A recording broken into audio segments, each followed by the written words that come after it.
Saudi अरब जाना एक मुश्किल टास्क है, लेकिन वहां से वापस लौट आना उससे भी ज़्यादा मुश्किल है, जो कि कर दिया है एक भारतीय ने।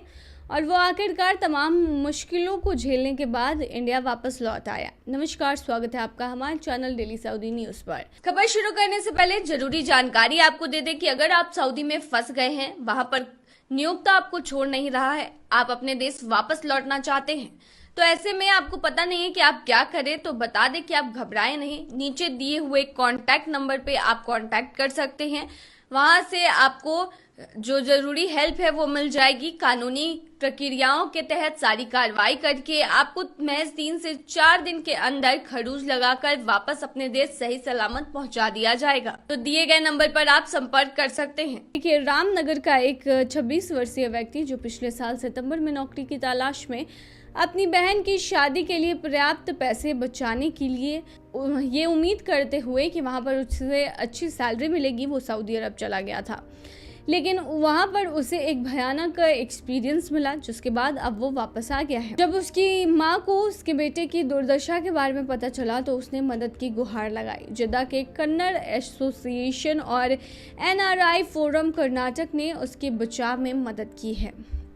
देखिए, मीडिया के साथ अपनी आप बीती साझा करते हुए मोहम्मद अशफाक ने कहा कि उनकी मां नूर बानू ने शिवाजी नगर में मोहम्मद पीर नामक एक एजेंट को लगभग 1.5 लाख रुपए का भुगतान किया था, जिसने अशफाक को सऊदी अरब में नौकरी दिलाने का वादा किया था। हालांकि सऊदी अरब पहुंचने पर अशफाक को एहसास हुआ कि एजेंट ने उसे धोखा दिया है। अशफाक ने कहा कि मुझे इस वादे के साथ रियाद भेजा गया था कि मुझे अमेजन में नौकरी मिलेगी। मेरे साथ 30 अन्य लोग भी थे। सऊदी अरब पहुंचने के बाद मुझे एक इमारत में ले जाया गया, जहां पहले से अलग अलग देशों के 300 से 400 लोग बंद थे। उन्होंने कहा कि मेरे पास ना तो कोई नौकरी थी, ना ही खाने के लिए पैसे थे, और मैं पूरी तरह से दूसरों पर निर्भर था।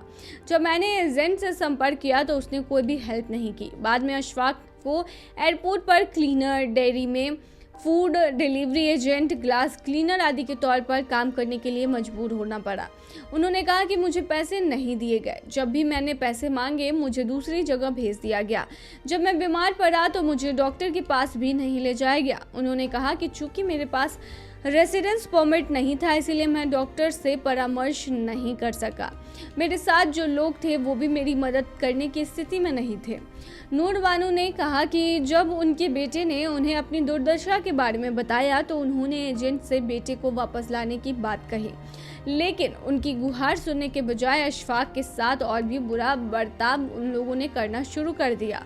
पिछले 10 महीने में उन्हें सऊदी अरब में अपने बेटे के भरण पोषण के लिए लगभग 3.5 लाख से 4 लाख रुपए के बीच कर्ज लेना पड़ा।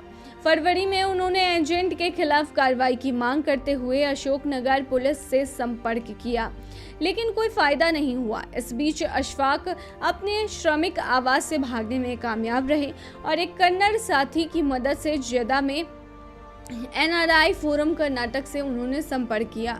उनकी मां ने भी एनआरआई फोरम कर्नाटक से संपर्क कर सहायता मांगी। इसके बाद फोरम ने जिद्दा में भारतीय वाणिज्यिक दूतावास से संपर्क किया और 1 सप्ताह के भीतर अशफाक की भारत की वापसी कराई। एनआरआई फोरम कर्नाटक की उपाध्यक्ष आरती कृष्णा ने कहा कि पिछले अक्टूबर को अब तक राज्य के 18 लोगों को एजेंटों ने कंबोडिया, वियतनाम और सऊदी अरब में नौकरी दिलाने का वादा करके ठगा है। उन्होंने कहा कि उन्होंने जनता के लाभ के लिए धोखेबाज एजेंटों का डिटेल शेयर करने के अनुरोध के साथ विदेश मंत्रालय से संपर्क किया है।